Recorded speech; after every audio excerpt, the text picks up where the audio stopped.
أعوذ بالله من الشيطان الرجيم. بسم الله الرحمن الرحيم. Sister, thank you for waiting. Could you please state your name and occupation, then state your question?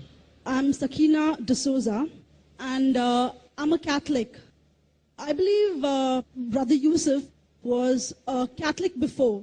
I would like to ask him the simple question. He was brought up like a Catholic, but what made him change? Doesn't he believe that the Messiah is true, or did he ever feel that the Catholic religion, has not brought up any Messiah and the Bible is false? I would like to just know what that means, because he said he was a Catholic before and now he has become a Muslim. What made you change? What was that storyline before? Doesn't he believe that there is a Messiah, or the Messiah had come, saved us, died on the cross? Thank you very much for a good question. I hate to disappoint you, but I wasn't a Catholic. But I was with a Catholic priest the night that he accepted Islam. And I asked him these questions you asked me. Because after all, I was still a Christian, a preacher in Christianity, and I wanted to know why my best friend, a Catholic priest, had converted. That's a pretty weird thing. A Catholic priest is not like a regular preacher in the Protestant religion. A Catholic priest has given up everything. He's given up his life to be a Catholic priest. When he enters into this realm, he's basically given away everything. He can't have a wife, he can't have children, obviously no grandchildren. He has no home, he just lives in a rectory or wherever they give him a place to stay. And he's sent wherever they tell him to go, do whatever he's told to do, and that's it.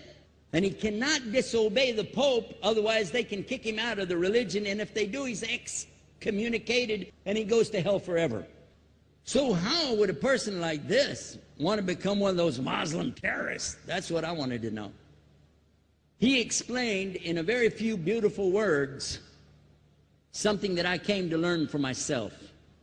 He said that he was sincerely in the Catholic religion because he believed in God, that he had studied, his degree was in theology, and a part of the teaching that they as priests have is to study Islam. Every priest is forced to study Islam. Now you may not know that, but you can ask your priest and he'll confirm it.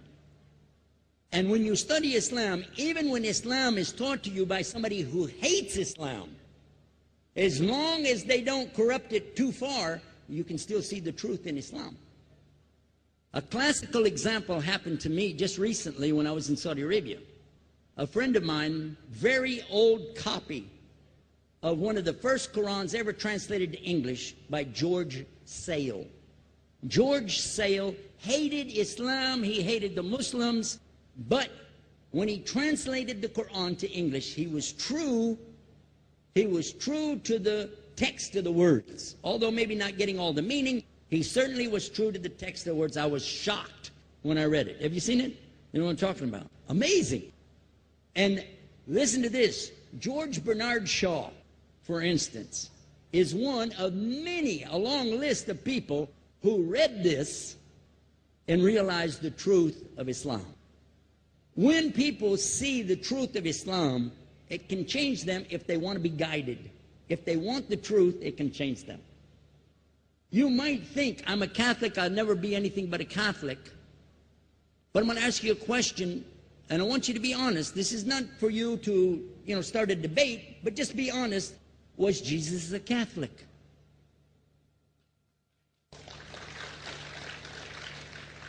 And it's not open to debate, so there's no point in opening that up, because you know and I know he wasn't.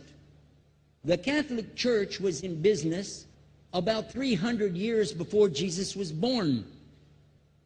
It's on their website. Don't go like this. It's on their website. That's where I took it from. The Catholic Church was really started in Rome by Alexander the Great. Do you know what the word Catholic means? It means universal. It was the universal church for the Roman Empire. If you didn't join it, you could not be a Roman citizen. And it was opposed to the teachings of Judaism and opposed to the teachings of the early Christians for more than 200 and some years. And they were diametrically opposed to each other to the extent that it was the Romans killing the early Christians. Now, if you understand that, and you go to their website and read, they didn't even take over Christianity until the year 325 AD. And when they did, they changed a lot of things, again, referring to their own website. But if you want to check it in Britannica or Americana or grow your encyclopedias, go ahead and read about the Catholic Church. When, in August of 325 AD, at the Nicaea Council, they took over, first thing they said was, let's change the date of the birth of Jesus to be the same date as that of Mithras, which was the god, one of the gods worshipped there, and also the sun god's birthday was the same day, December the 25th, believing it to be the shortest day of the year. And Constantine was a sun worshiper of Sol Invictus. Go to the website, read it for yourself.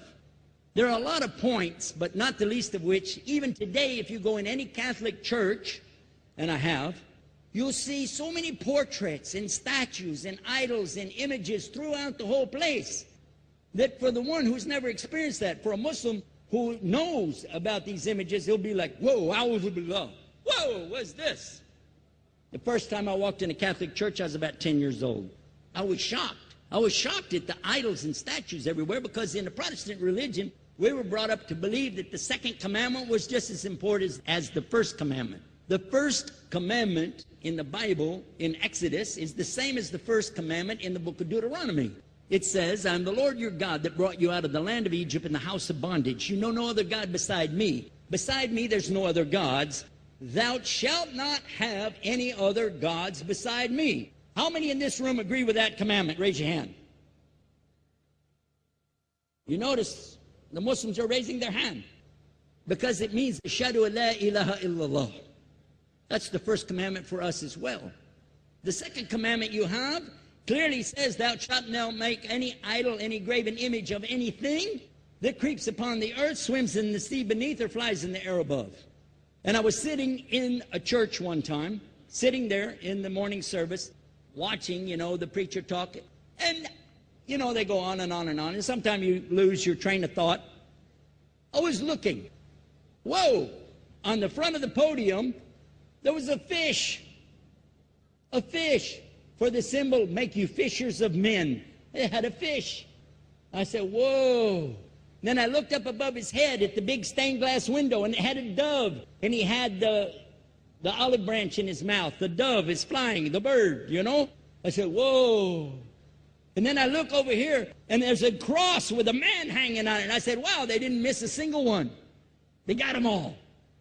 Something walking on the earth, something swimming in the sea beneath, something flying in the air above. So look at these two things. Clearly, the first two of the 10 commandments, bang, bang, boom. Because if you said God is more than one, where did you get it from? When Jesus is talking to his own companions and they ask him, what's the greatest commandment? Mark 12:29. Clear. The greatest commandment is to know, O Israel, the Lord your God is one God. And you have to love him with all your heart and all your mind and all your strength. And this is no different from what Prophet Muhammad ﷺ was saying, the same thing to his people. Same thing I mentioned in the lecture. This is certainly for us the same. So what you see is Muslims practicing the commandments, and you see people claiming the commandments but practicing something else.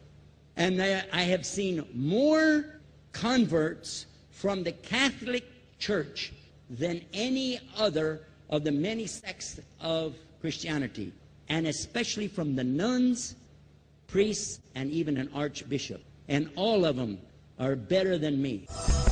Those guys and women that I see do this, they still sacrifice their whole life to get the true message of Islam, not only to you, but to Muslims as well, because we all need to know about it. But thanks for a great question.